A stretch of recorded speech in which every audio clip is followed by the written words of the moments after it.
Y yo hacía mi oración sin respirar siquiera, y terminaba en el nombre poderoso de Jesús, amén, me paraba y me iba. Y yo ahora pienso, y yo me imagino a Dios como queriendo hablarme, y yo no lo dejé. Como a Dios queriendo intervenir en un momento que yo hiciera una pequeña pausa para ir a hablar a mi vida. Y aprendí que la oración es una conversación. Y que en las conversaciones con Dios hay silencios. Diga conmigo, silencios. Y estos silencios tienen un significado poderoso en nuestras vidas. Cuando Dios no habla, ¿qué sucede cuando Dios no te dice nada? ¿Qué sucede cuando Dios no te da una instrucción? Dice o enseña la historia bíblica que entre el Antiguo Testamento y el Nuevo Testamento hay 400 años de silencio. Imagínate, 400 años donde Dios no habló. 400 años donde Dios no dijo una sola palabra. Y tú te estás desesperando porque hace 3 meses le estás preguntando y le estás pidiendo algo a Dios y Él no te responde.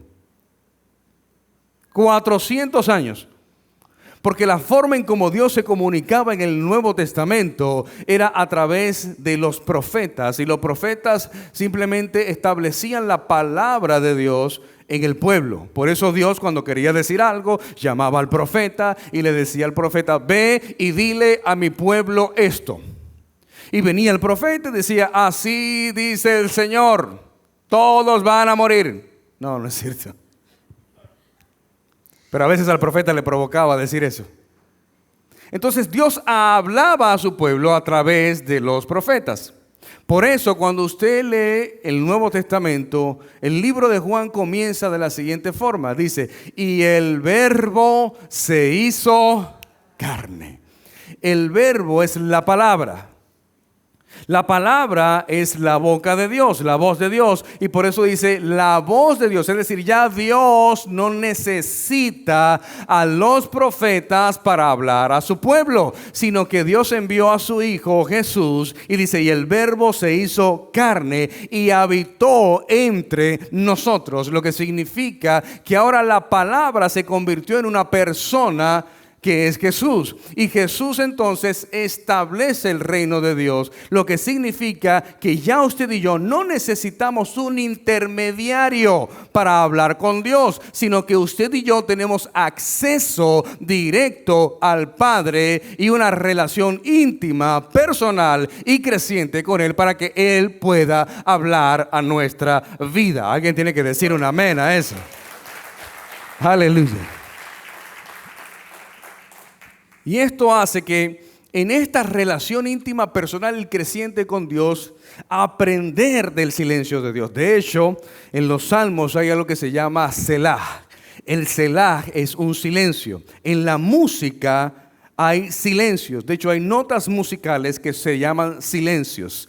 En las orquestas musicales, en la música de orquesta, usted ve que hay en las partituras musicales lo que se llama el silencio. Hay una nota donde no se escucha y no se toca absolutamente nada. Entonces, de la misma forma en nuestras vidas hay silencios. Pero ¿qué pasa cuando yo aprendo a interpretar el silencio de Dios? Una de las cosas que nos enseña el silencio de Dios es a que nosotros también hagamos silencio.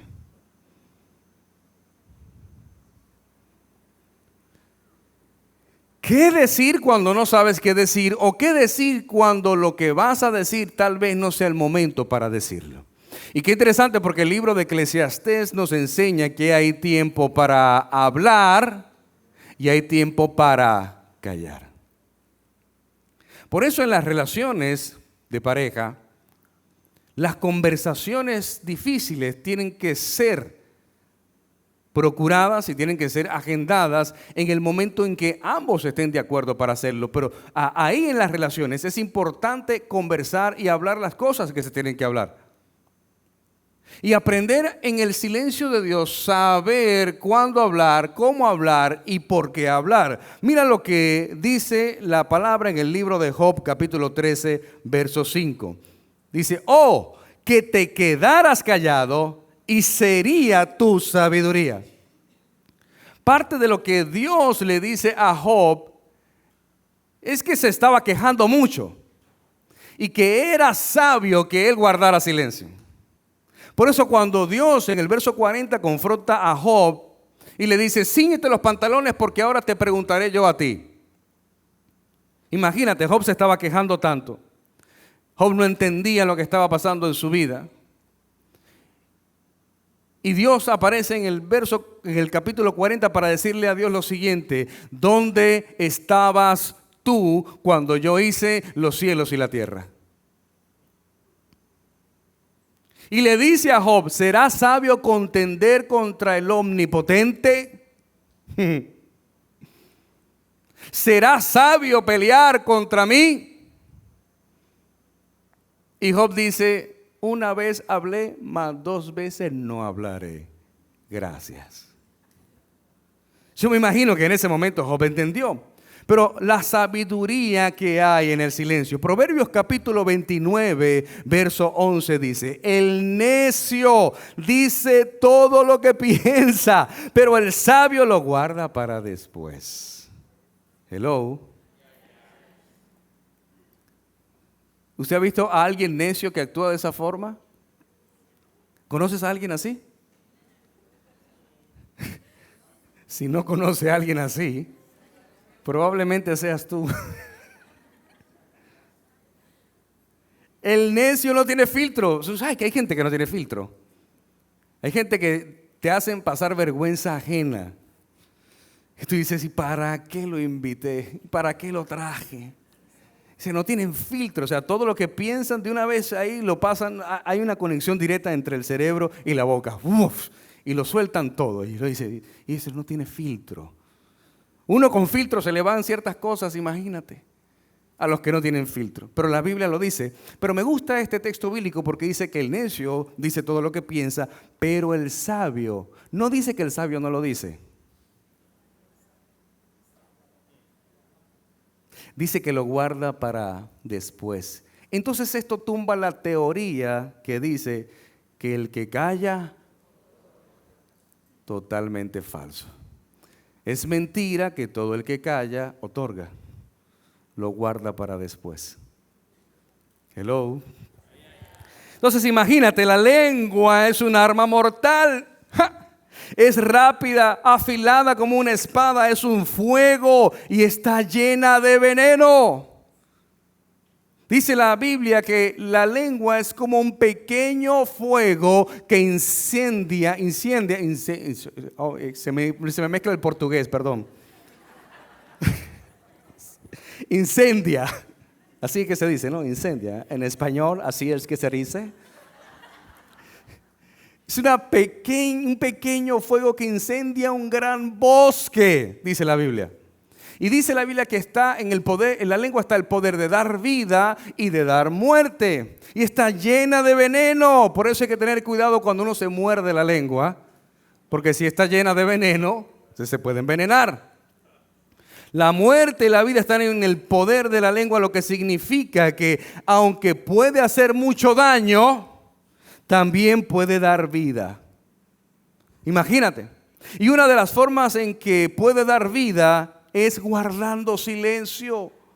Dice la ley en los Estados Unidos, todo lo que digas puede ser usado en tu contra. Por eso tener cuidado con lo que uno dice, porque todo puede ser usado en tu contra. Y cuando este libro de Proverbios dice que la vida y la muerte están en el poder de la lengua y que quienes la usan comerán de ella. Quienes la usan comerán de ella. Entonces, qué interesante es entender el poder que tiene la palabra pronunciada. La palabra pronunciada tiene gran poder. Por eso usted tiene que tener mucho cuidado con lo que usted dice. Yo no sé si hay alguien que está recibiendo esto. Pero hay gente que se levanta en la mañana y dice, hoy será un día terrible. ¿Y qué crees? El día fue terrible. Porque esta es la ley del enfoque. Te conviertes en eso que te enfocas. Y si estás enfocado y enfocada en un día terrible, ¿qué te parece? Vas a tener un día terrible. Por eso hay padres Madres que a sus hijos constantemente le dicen bruto. Este niño sí es bruto. Y el niño a sus 45 años abre la nevera y dice, no hay dulce en la nevera. Y la mamá dice, yo no sé de dónde salió este niño tan bruto. Pues se lo decías. Y todo lo que usted le diga a sus hijos, ¿sabes qué? Se lo van a creer. Porque lo está diciendo una persona de autoridad en sus vidas. No es lo que dices, sino cómo lo dices. Cuando entendí esto, la forma en que yo regaño a mi hijo o cuando lo corrijo, le digo, yo no lo entiendo, tú siendo tan inteligente. ¿Vio la diferencia? O sea, un pequeño cambio, es un pequeño giro en la comunicación. ¿Cómo haces algo así siendo tú tan inteligente? Imagínate, los judíos cómo crían a sus hijos. Los judíos, cuando el niño judío trae las calificaciones a su padre, que le fue mal, cuando el padre ve las calificaciones, dice, voy a tener que cambiarte de colegio.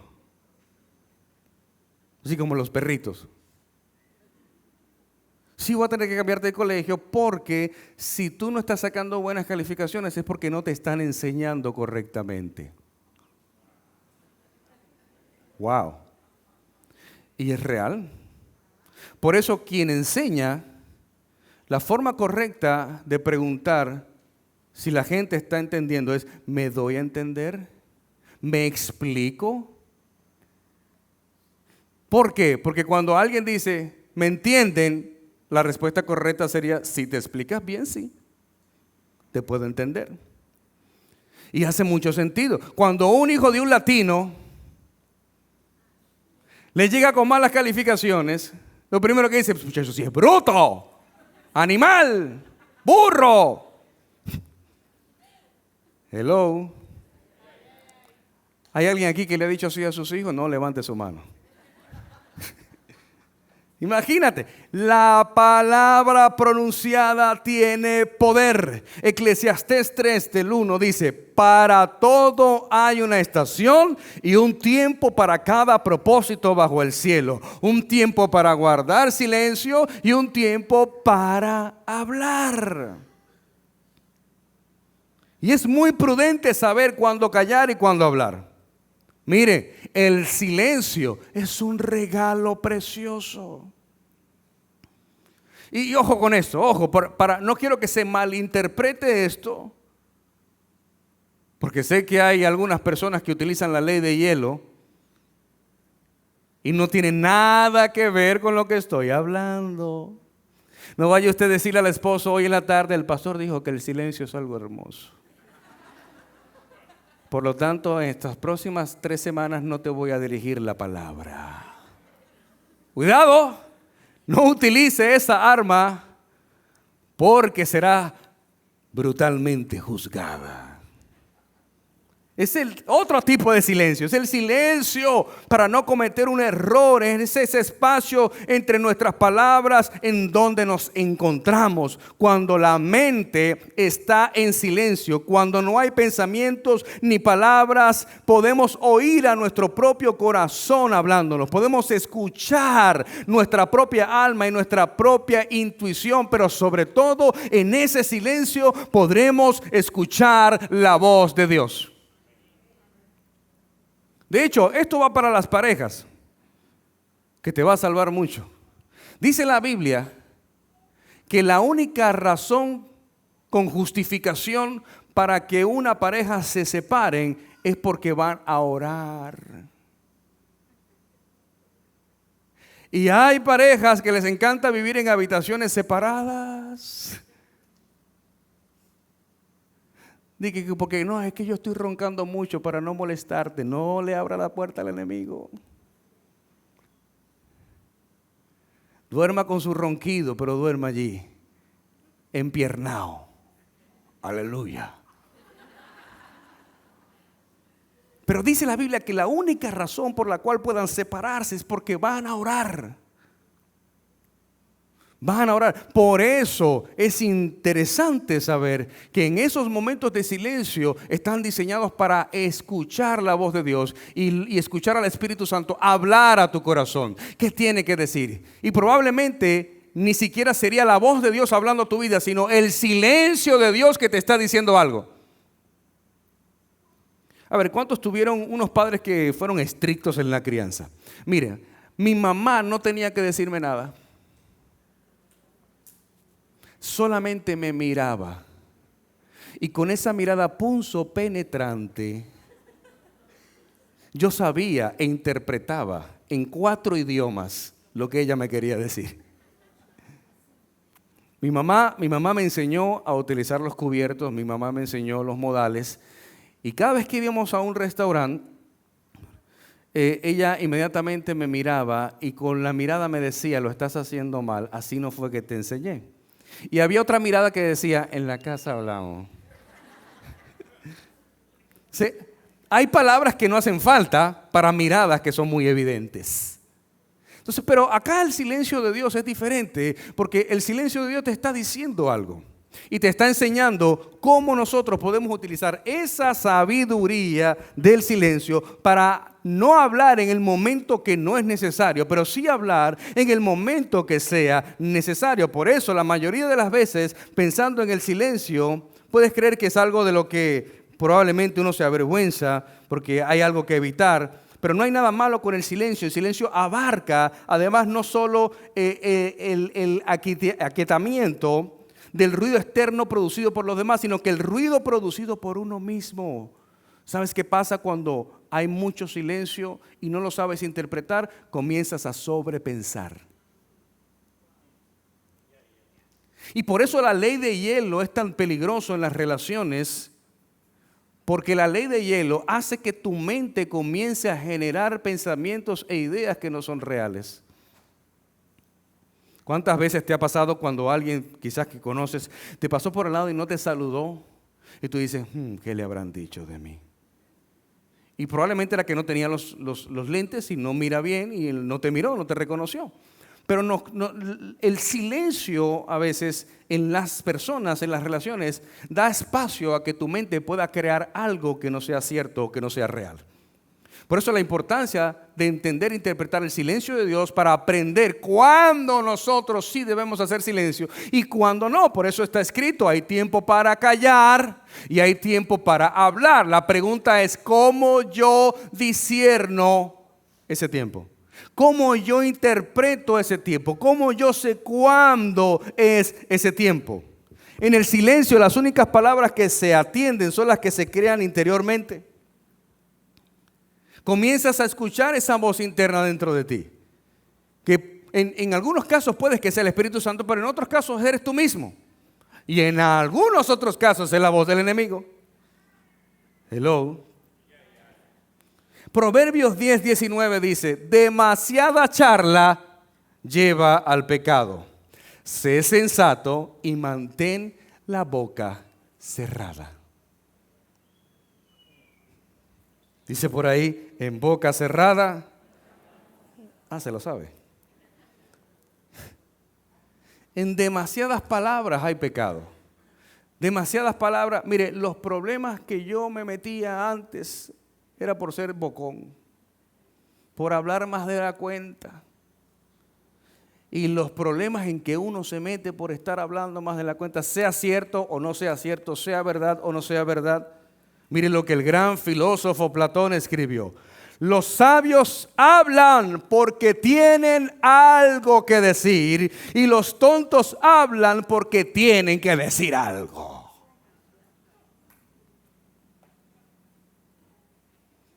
Me encanta esto y se lo voy a interpretar porque la primera parte dice, los sabios hablan porque tienen algo que decir, es decir, algo importante. Algo de valor, algo de peso. Si lo que vas a decir no edifica, no lo digas. Si lo que vas a decir no edifica, no lo digas. Y los necios, los tontos, dice Platón, hablan porque tienen que decir algo. no saben y no pueden quedarse callados y tienen que decir algo. No, no, es que yo tengo que hablar, no, no, es que yo tengo que decir esto. Hello.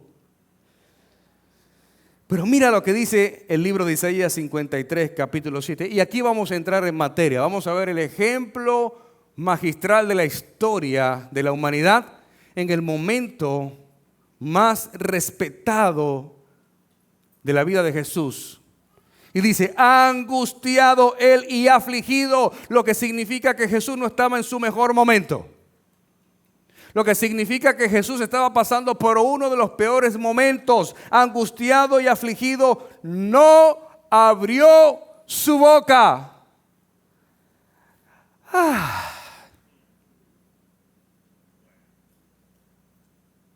Y que es normal pensar que en un momento como en el que estaba atravesando Jesús, angustiado, afligido, deprimido, triste, lo que sea que estés viviendo tú, es fácil entender que en un mal manejo emocional se puedan hacer o decir cosas que no estaban bajo tu dominio y bajo tu control.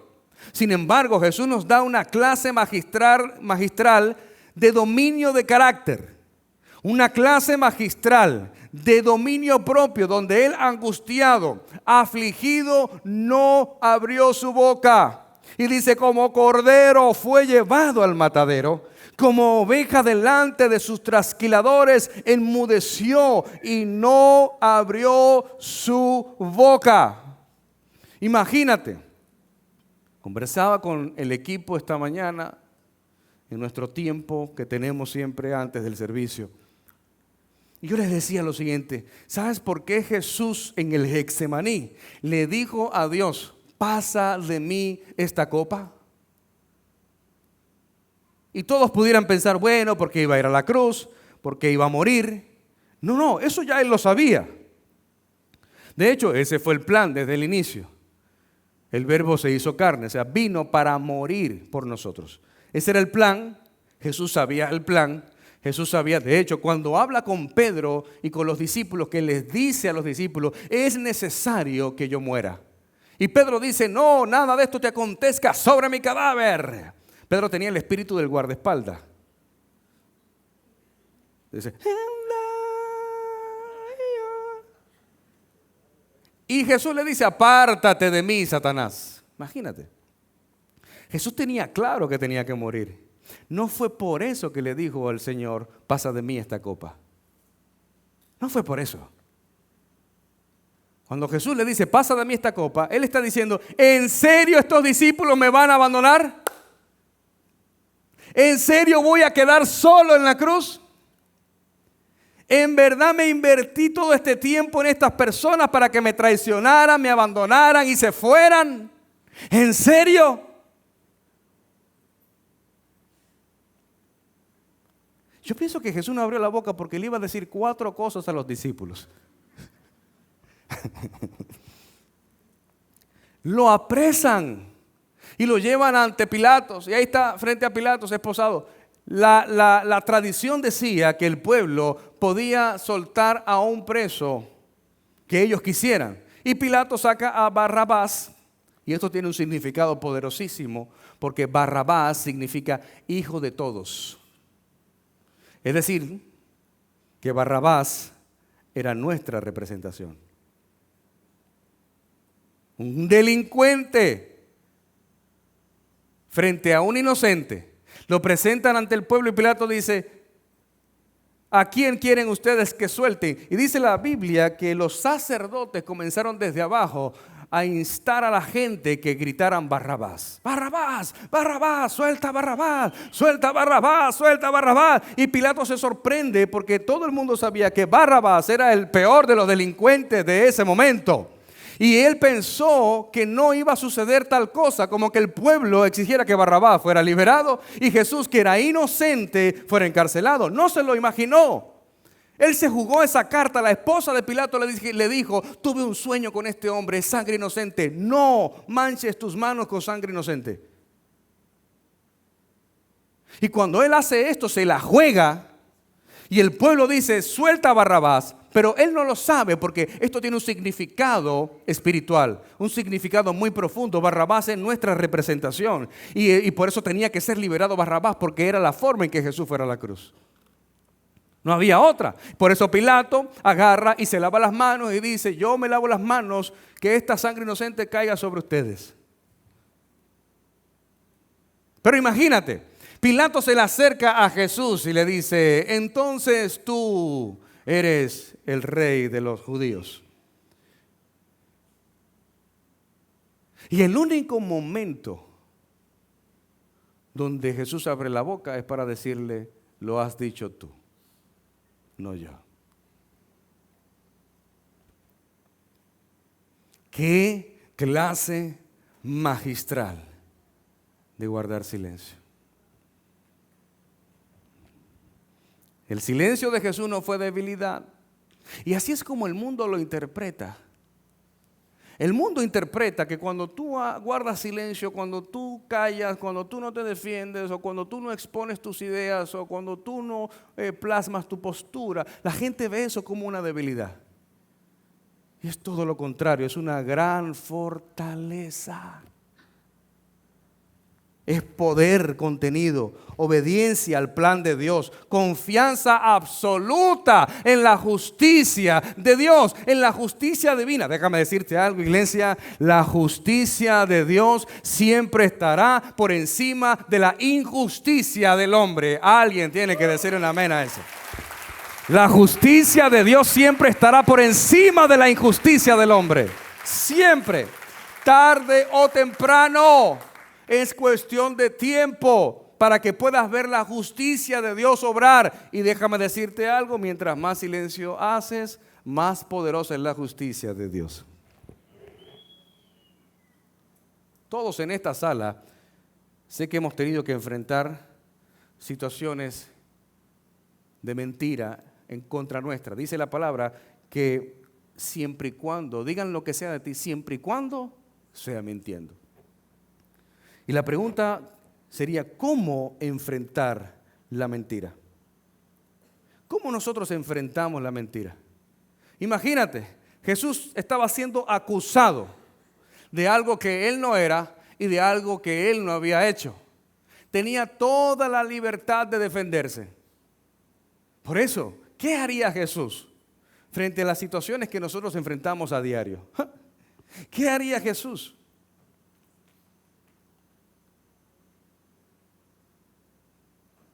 La conversación entre Pilato y Jesús, que no fue una conversación, fue una afirmación de Pilato. Porque quizás si él hubiera establece una conversación con Jesús, tal vez Jesús le cuenta la historia y dice: bueno, ¿quieres que te cuente? Pues te voy a contar.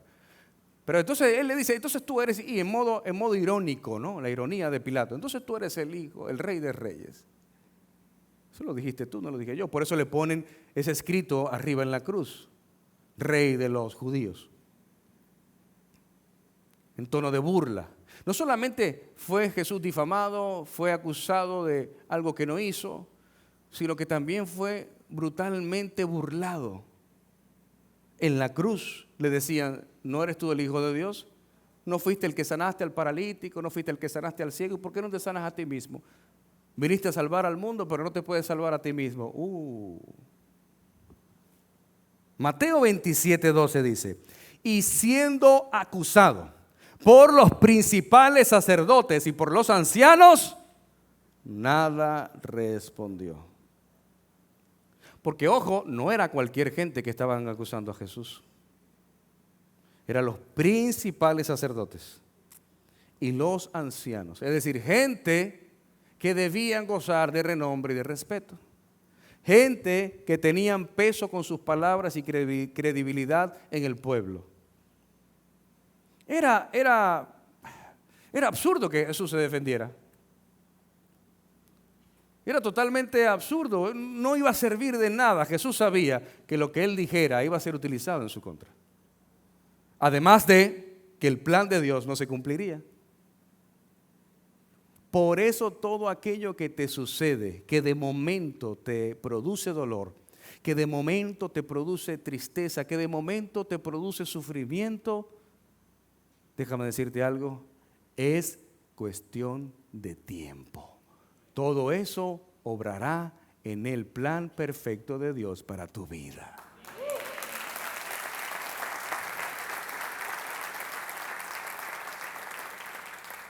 Imagínate, Jesús no cayó en la trampa de responder a cada mentira. Su silencio demostró que la verdad no necesita defensa. La verdad no necesita defensa.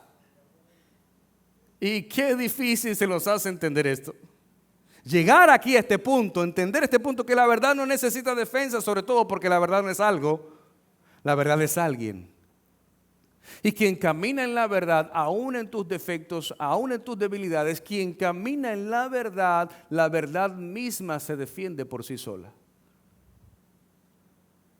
Imagínate, si vamos a la vida de José el soñador en el libro de Génesis, y teológicamente se le llama a José tipología de Jesús, es decir, la vida de José era una tipología de Jesús. José fue acusado injustamente. Y fue acusado no solamente por sus hermanos cuando lo vendieron como esclavo, sino que cuando José llega a la casa de Potifar, y preste atención a esto, porque José tenía un sueño, diga conmigo, tenía un sueño. Todos nosotros tenemos un sueño. Y hay estaciones en nuestra vida que se parecen a eso que soñamos, pero que no es el sueño. Y lo que pasó en la vida de José fue que cuando José llegó a la casa de Potifar, después de haber sido esclavo, Potifar lo contrata y lo pone como segundo a bordo. Y dice José, my God, este es el sueño que yo había soñado. Pero no era el sueño. Se parecía, pero no era. Porque hay cosas que parecen, pero no son. Y tuvo que... Es que Dios me está hablando a mí. Tuvo que suceder algo en la casa de Potifar para que José tuviese que salir de la casa de Potifar. Y la única forma en que José iba a salir de la casa de Potifar era que la mujer de Potifar lo acusara de algo que no hizo.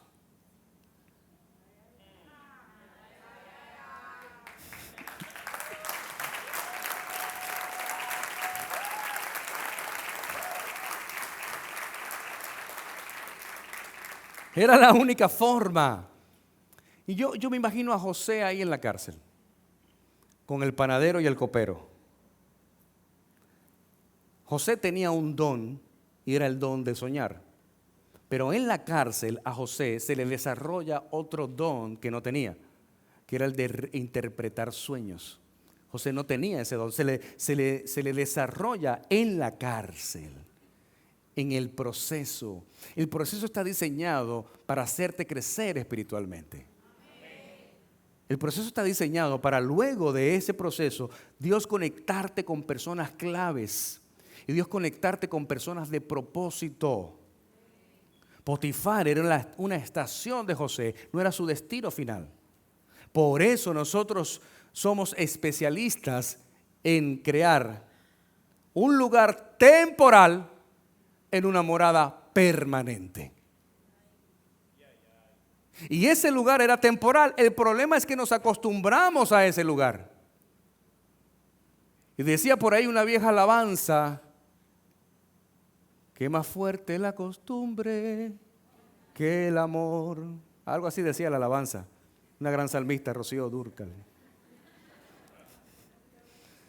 Los menores de 40 no saben de quién estoy hablando. Entonces, te acostumbras a un lugar que no es tu destino final. Y Dios hace cosas extrañas y misteriosas que no podemos entenderla desde nuestra mente finita. No entendemos las matemáticas, imagínate si quieres entender a Dios. No entendemos la ciencia, imagínate a aquel que creó la ciencia.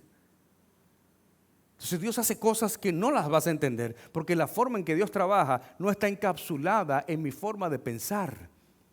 Si yo tuviera que encajar a Dios en mi pequeño cerebro, no tendría sentido adorarlo.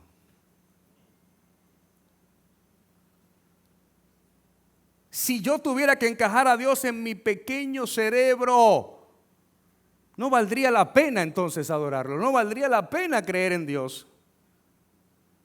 Porque estoy condicionando al Dios creador que actúe de la forma como yo pienso que debe actuar. ¿Hay alguien aquí? ¿Sabes la cantidad de gente que te va a decir lo que tienes que hacer? Imagínate si tuvieras que escuchar a todo el mundo. Cada persona te diría una opinión diferente. Por eso la importancia de escuchar a Dios, de saber cómo Dios te va a hablar aún desde su silencio y cómo interpretar nosotros ese silencio para emularlo. Entonces imagínate, José acusado falsamente por la esposa de Potifar, pero su silencio y su integridad hablaron más fuerte que su defensa. José no habló. Y cuando lees la historia de José, te das cuenta que durante la historia bíblica, donde José no abre su boca, fue apresado, lo acusaron. Yo me imagino la cara de Potifar frente a la cara de José. Yo me imagino a Potifar diciendo, barbarazo, te querías acostar con mi esposa. Y él, sabiendo que no era cierto, no dijo nada. Se quedó callado. Y la mujer con evidencia, la de Potifar, porque, my God. Sí, no tengo que predicarlo, no puedo, tengo que predicarlo. Imagínate, porque la mujer lo acosaba. Usted lea la Biblia, por eso hay que leer la Biblia. Y cuando uno lee la Biblia, uno entiende mejor las cosas. La mujer dice, ven y acuéstate conmigo. Parece que era bonitillo el José, era simpático el muchacho. Ven, acuéstate conmigo. Y dice y aquí es donde yo entro en un análisis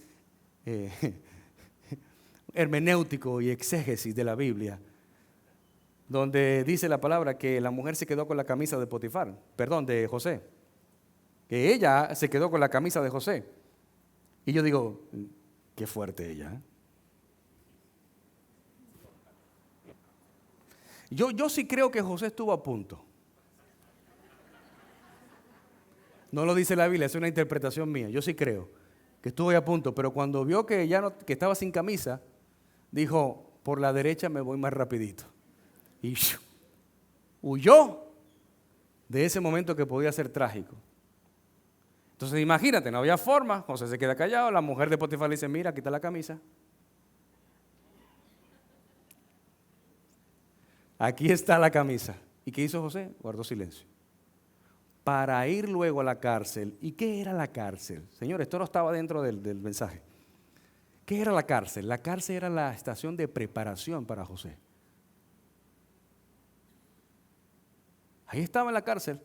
Y en la historia bíblica te das cuenta que José, sin decir una sola palabra, usted va a leer que dice, y Dios estaba con José.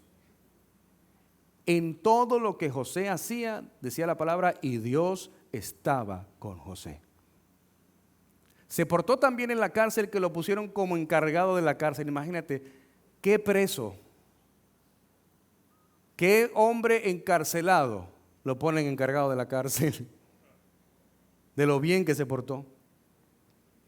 Se le desarrolla el don de interpretar sueños, le interpreta el sueño al copero, le interpreta el sueño al panadero. La interpretación del panadero era que en los próximos 3 días iba a ser asesinado. No le gustó mucho al panadero el sueño, la interpretación. Reprendió al diablo seguro. Y al copero le dice, dentro de 3 días vas a ser restituido en tu puesto al lado de Faraón para ser el copero de Faraón. Y cuando el copero se está yendo, que se despide de José, José le dice, hey, brother, háblale a Faraón de mí. Dile que, ahí yo siempre digo que ahí se le metió el espíritu argentino, ¿no? Dile que yo interpreto sueño, ¿viste? Diga conmigo, se le subió el ego. Y a veces Dios te deja un tiempito más de cocción en el horno del proceso, porque no está listo para salir del horno todavía. Cuando el copero es restituido al lado del faraón, le dio amnesia y se olvidó de José. Y pasaron 2 años, diga conmigo, 2 años. 2 años ahí en la cárcel, 2 años más, donde José tenía que ser procesado, porque cuando Dios dijo, sí, lo voy a sacar. Y cuando escuchó que le dijo, háblale de mí, dile que yo interpreto sueños, aleluya. Dijo, no, 2 años más. Le falta todavía, no está listo. 2 años más. Y tuvo que Faraón tener un sueño y llamó a sus magos, llamó a sus hechiceros, llamó a sus brujos y ninguno pudo interpretar su sueño. My God. Brujos, magos y hechiceros. Y ninguno pudo. Tuvieron que llamar a José. Porque ahí el copero dice, ahora que me acuerdo. Y ahí se acordó. Por eso, déjame decirte algo, iglesia. Hay un tiempo donde, escúchame, hay un tiempo donde nadie te llama. Hay un tiempo donde nadie te pregunta cómo estás. Hay un tiempo donde nadie te pregunta cómo estás haciendo para comer. Hay un tiempo donde nadie te pregunta ¿y cómo vas con el alquiler de tu casa?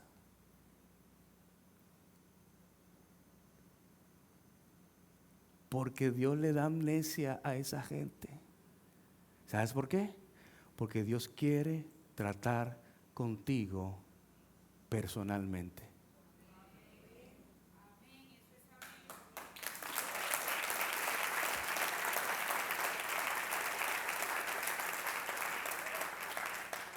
Y 2 años después mandan a llamar a Faraón y a José delante de Faraón. Y Faraón le dice, tal como él había encargado al copero, Faraón le dice, entonces me han dicho que tú interpretas sueños.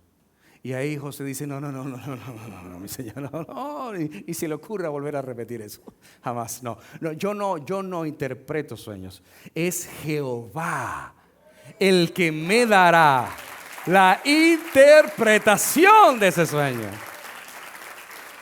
Estamos mejorando ya cambió la cosa. Pero esos 2 años de silencio eran necesarios para, ¿sabes por qué el silencio es importante? Porque te ayuda a mirar hacia adentro de ti. El silencio te ayuda a mirar hacia adentro. Y a veces tienes que hacer silencios. Y sabes que a veces tienes que hacer silencios de Instagram. Hay gente que hace ayunos, pero hay ayunos de Instagram importantes.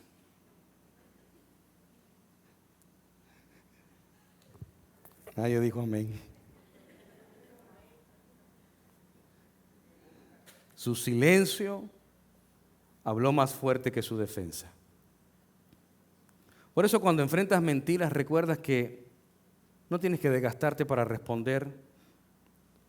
La importancia de usar tu testimonio como respuesta, que tus acciones y tus hechos hablen más que tus palabras, porque la verdad, tarde o temprano, siempre va a prevalecer. ¿Cuántos dicen amén a eso? Era un aplauso al Señor por eso.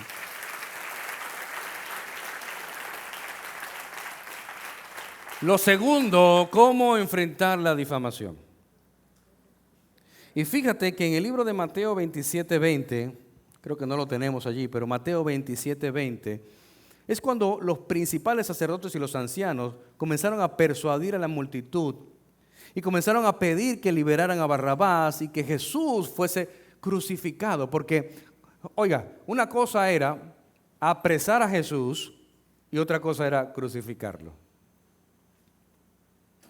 Por eso el impacto de Pilatos, cuando suelta a Barrabás y dice, bueno, voy a encarcelar a Jesús, y comenzaron a gritar, ¡crucifíquenlo! ¡Crucifíquenlo! ¡Crucifíquenlo! Pilato se asombra y dice, ¿cómo que lo crucifique? Este hombre no ha hecho nada, es inocente.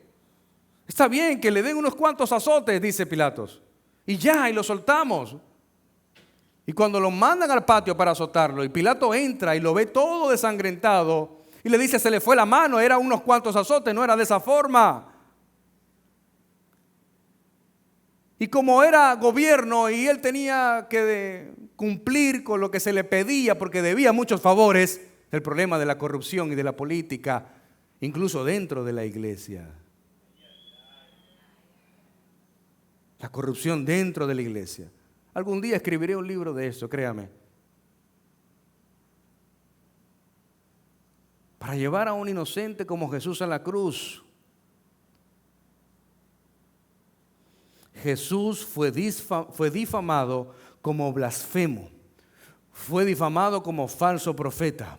Fue difamado como revolucionario. Pero ¿cómo respondió él? Con gracia y dignidad. Así respondió Jesús. David fue difamado por Saúl. Y Saúl tenía ya años, si mal no recuerdo, no tengo la cifra exacta, pero que creo que habían pasado 14 años de que Saúl había sido desechado por Dios. Y aún así seguía reinando. Y Saúl difamó a David, no solamente lo difamó, sino que lo buscó para asesinarlo. Y el hijo de Saúl, Jonatán, advertía a David: mi padre va donde tú estás para asesinarte, huye de donde estás. Necesitamos amigos como Jonatán. Necesitamos amigos como Jonatán que en medio de esa persecución están allí para apoyarte, para alentarte, para cuidarte. Y cuando David entra, porque David era un guerrero, y se le presentó la oportunidad a David de hacer un video, de entrar a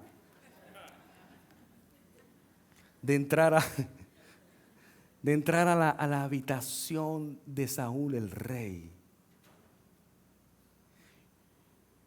Yo me imagino ese momento. Y lo imagino desde mis vivencias, obviamente. Yo me imagino a David ahí en ese momento y dice: ahora sí. Y saca la espada. Te descubrimos. Yo hubiera sacado un corta uña, hubiera sido más satisfactorio para mí. En mi carne humana, te voy a asesinar con un corta uña para que sufra. Eso es lo que la carne humana te pide. Pero ¿sabes qué hizo? Nada más cortó un pedacito del manto. Bebió el agua que estaba en la mesita de noche para hacerle saber a él: estuve aquí, te pude matar y no lo hice.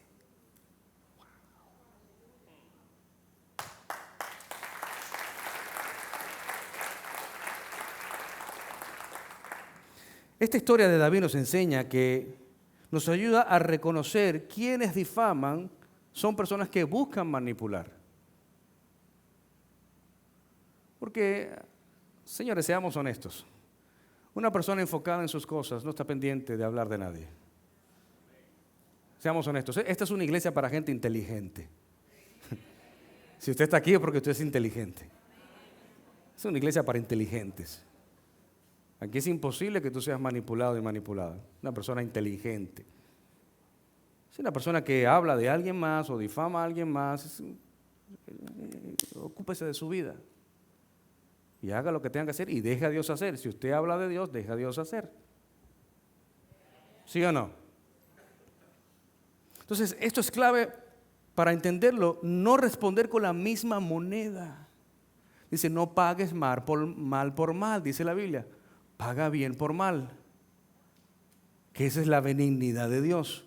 Y usar la gracia y la misericordia como respuesta, entendiendo que Dios es el que defiende tu nombre. Éxodo 14:14 dice: Jehová peleará por vosotros y vosotros estaréis tranquilos. ¿Cuántos dicen amén? Ya. Dios va a pelear por ti. Dios pelea tu batalla. Dios hará justicia sobre tu vida. Dios te defenderá. Dios es el que tomará venganza por su propia cuenta. Y por último, ¿cómo entender que esto que estoy viviendo es parte del plan de Dios? Tú dices: ¿Cómo algo como esto puede ser parte del plan de Dios? ¿Cómo eso que estás viviendo puede ser parte del plan de Dios? Me parece incongruente, me parece injusto, me parece doloroso, me parece no estar entendiendo. No, se parece a ti, Dios, eso que estoy viviendo. Vuelvo y repito, si tuviera que encajar a Dios en mi pequeño y diminuto cerebro, no valdría la pena entonces creer en Dios. Porque cuando no entiendes a Dios, estás queriendo utilizar tu razonamiento para entender al creador del universo.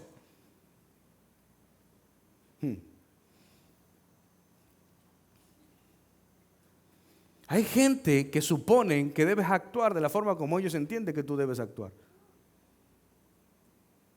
¿Y en qué momento te dieron el manual de mi vida? ¿En qué momento te dieron el instructivo de cómo yo debo manejarme? O de cómo yo debo ser, cómo yo me debo vestir, cómo yo debo hablar. Hay gente que le ofende tu forma hasta de caminar.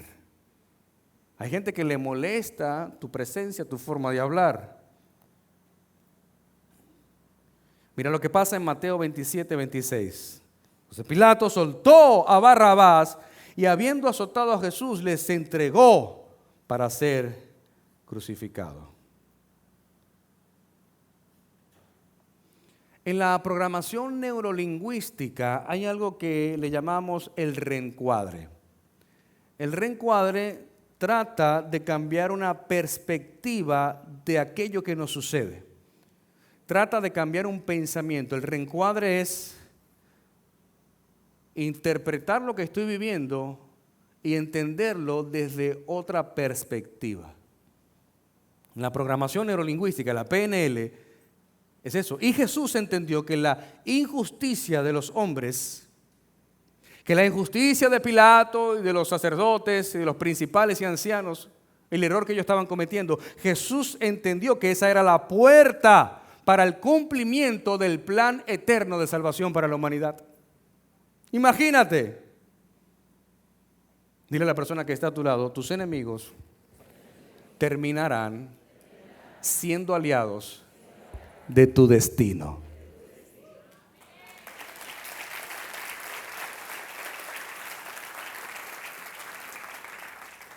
Si no mandan a Jesús injustamente a la cruz, no habría plan de salvación.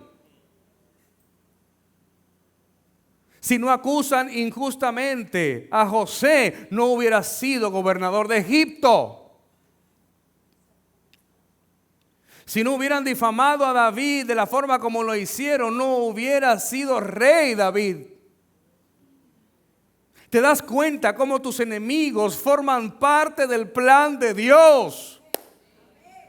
Vienen en el paquete esos desgraciados. Vienen en el paquete esos hijos de Satanás. Están incluidos.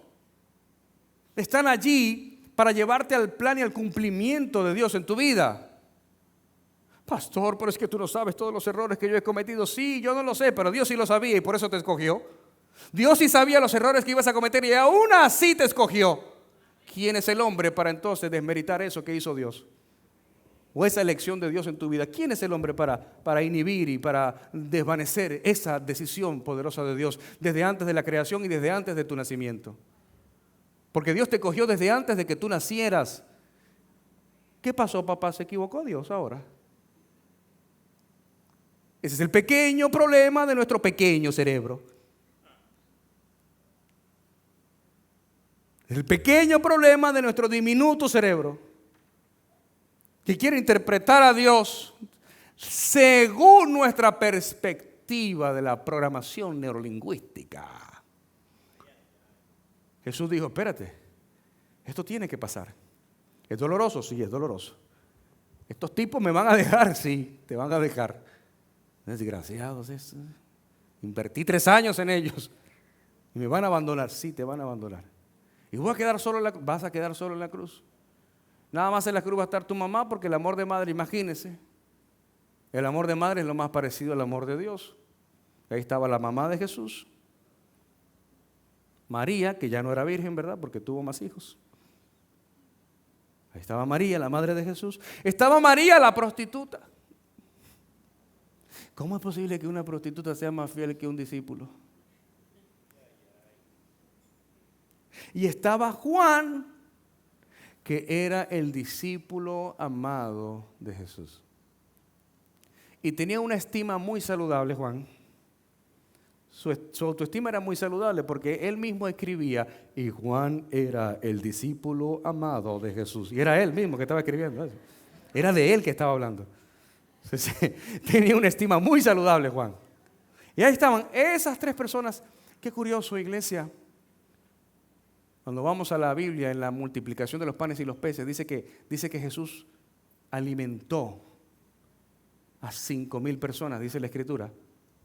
Pero cuando analizamos correctamente las Escrituras, nos damos cuenta que en aquella época no se censaban a las mujeres y a los niños, lo que significa que eran 5,000 hombres que habían allí, pero en verdad habían aproximadamente algunas 13,000 personas, pudiéramos decir. 13,000 personas. Vamos a especular con este número, 13,000. Seamos un poquito más aterrizados. 9,000. Si contamos que por hombre hay una familia, pongamos 9,000, una cifra baja. 9,000 donde hay panes y peces. 3 donde hay crucifixión.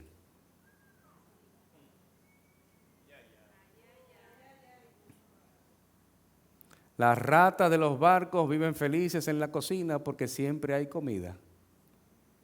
Pero cuando el barco se llena y se inunda, las primeras en bajar de los barcos son las ratas.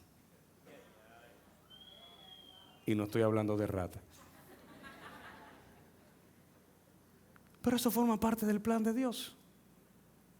Cómo Dios utiliza la traición, cómo Dios utiliza a tus enemigos. Iglesia, mire, yo le voy a ser bien honesto. Yo no entiendo cómo hay gente que se goza con tu dolor. Yo no lo puedo. Mire, yo soy el pecador más pecador del mundo. Yo soy más pecador que tú. Júntense todos ustedes y no llegan a mis pecados. Pónganlo así si quieren. Pero yo no entiendo cómo alguien puede gozarse y alegrarse del dolor y del sufrimiento de un hermano en Cristo. Eso no cabe en mi mente pequeñita, diminuta. Vayamos al libro de Génesis, capítulo 50, verso 15. Observen esto de la vida de José. Porque José ya es, de hecho, José llegó a ser faraón.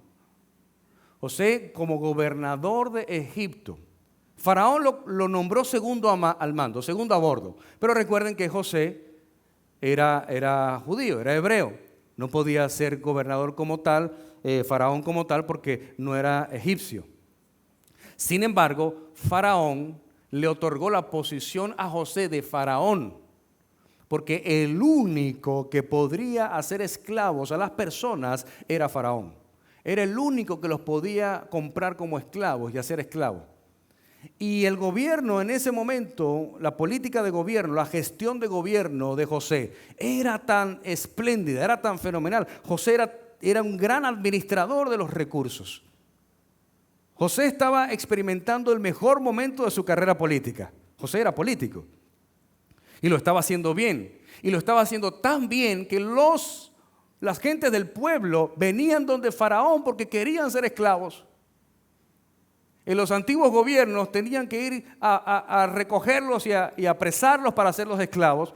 Tenían que arrestarlos para hacerlos esclavos. En la gestión de gobierno de José, la gente quería ser esclavos. La cosa estaba tan buena que la gente quería ser esclavos. Y van donde Faraón y le dicen, queremos ser tus esclavos. Y Faraón le dice, no, eso no es conmigo. Hablen con José. Porque José llegó a ser el faraón de Egipto. Imagínate. Recuérdate que a José lo vendieron sus hermanos. No los primos, no los tíos, no los vecinos, los hermanos, los hermanitos. Aleluya. Y como la cosa estaba buena y en las otras naciones no había comida, la gente venía de otros pueblos a buscar comida. Y cuando está José ahí y ve a los hermanos, lo mismo que le pasó a David, es que es el mismo patrón. Por eso hay que leer Biblia. Hay que conocer Biblia para poder entender cómo Dios opera. El mismo patrón de David. David entró a la alcoba, José ve a los hermanos ahí en la fila y dice, ajá, ahora sí vengo yo. Y José tenía mucha rabia, tenía mucha ira. Porque es normal sentirte enojado. Es normal que de repente no controles tu ira. José tenía mucho rencor, José tenía mucha ira contra sus hermanos. Y trató de inculparlos injustamente, le colocó un vaso de oro dentro de las cosas para acusarlos de ladrones. Pero mira lo que hace acá. Dice, al reflexionar sobre la muerte de su padre, porque con el tiempo hubo una reconciliación, José los perdona. Pero el papá de José, el padre de José, nunca se perdonó lo que le pasó a José. Y muere. Y para eso, para José fue difícil la muerte de su padre y para sus hermanos también, porque entendían sus hermanos que ahora José iba a actuar en contra de ellos. Y dice que al reflexionar sobre la muerte de su padre, los hermanos de José concluyeron, tal vez José nos guarde rencor y ahora quiera vengarse de todo el mal que le hicimos. Por eso le mandaron a decir, antes de morir tu padre dejó estas instrucciones. El padre de José dijo, díganle a José que perdone.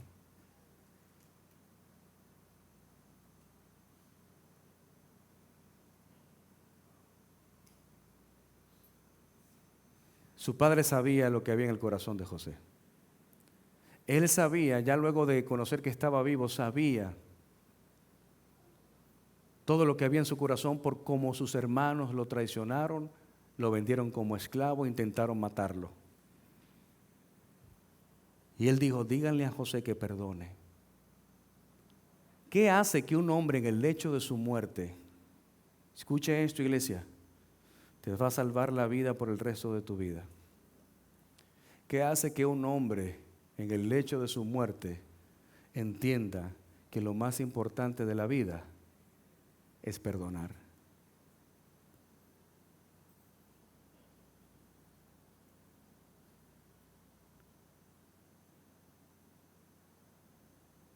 Jesús lo dejó claro en un cambio de pensamiento. Ustedes han oído hablar del ojo por ojo, diente por diente, mas yo les digo a ustedes, amen a sus enemigos.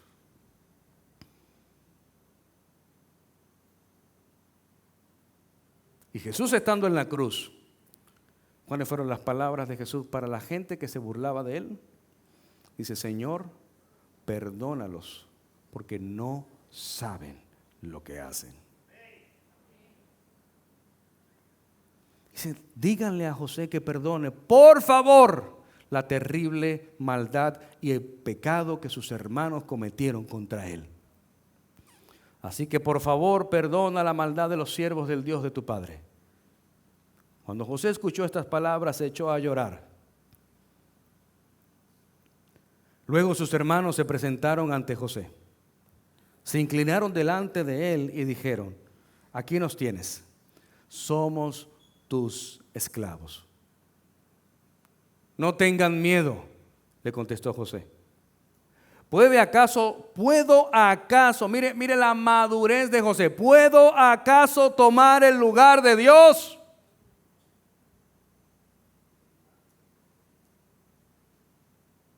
Y cuando vengo ahora aquí al 2025, lo que más me canso de ver es a pseudo cristianos, pseudo líderes y pseudos pastores tratando de tomar el lugar de Dios.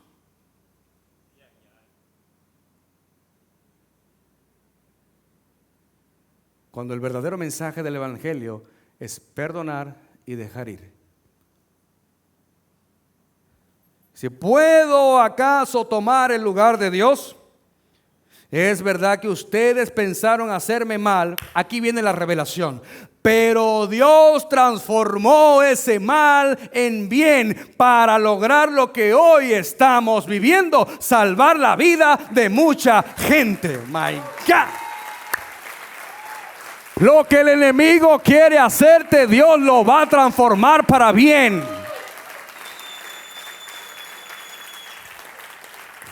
La importancia del silencio. La importancia de no hablar y de callar. ¿Escuchaste, Carlos León?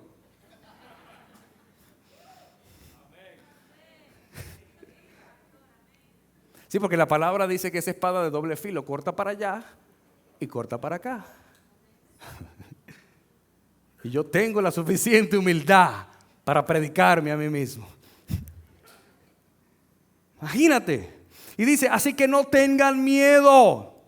Yo cuidaré de ustedes y de sus hijos. De ese modo José los consoló, pues le habló al corazón. No solamente José los perdonó, sino que les prometió que cuidaría de ellos y cuidaría de sus hijos. Esa es la mayor demostración de gracia y misericordia. No veas la justicia como un final, sino como parte del propósito. La injusticia no es el final, es parte del plan de Dios. Lo que parece una derrota puede ser la mayor victoria en el plan de Dios. Si va a aplaudir, aplauda fuerte su gloria.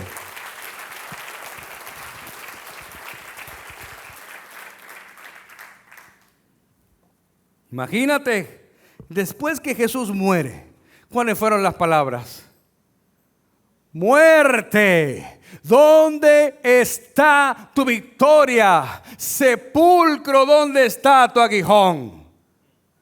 Satanás celebró que había llevado a Jesús a la cruz.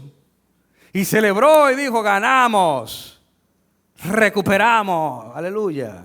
Y celebraron, sin darse cuenta que al tercer día Jesús resucitaría. No hay muerte que pueda vencer a Jesús. Por eso a veces el silencio es la manera en que Dios abre camino a la resurrección.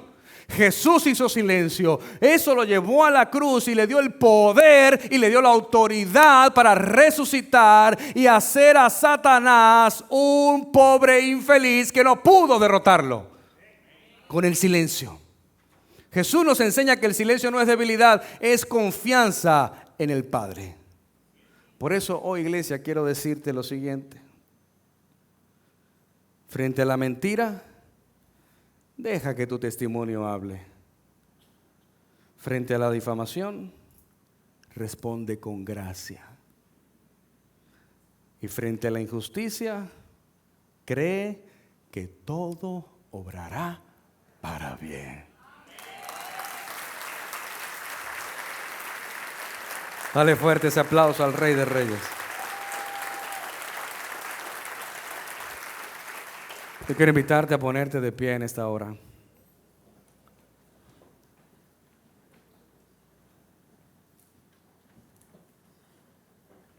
Romanos 12:17 dice, no pagues a nadie mal por mal. La mejor respuesta no es la venganza, es la gracia. Quien te difama y quien miente de ti, no puede robarte lo que Dios ya decidió sobre tu vida. No puede manchar lo que Dios ha limpiado. Jesús le dijo a Pedro, no llames impuro lo que ya yo santifiqué.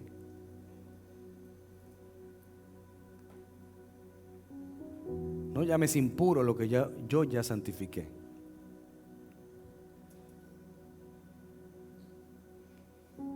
Cuando Jesús muere en la cruz, podemos ver que ese silencio que parecía derrota fue en realidad la proclamación más grande.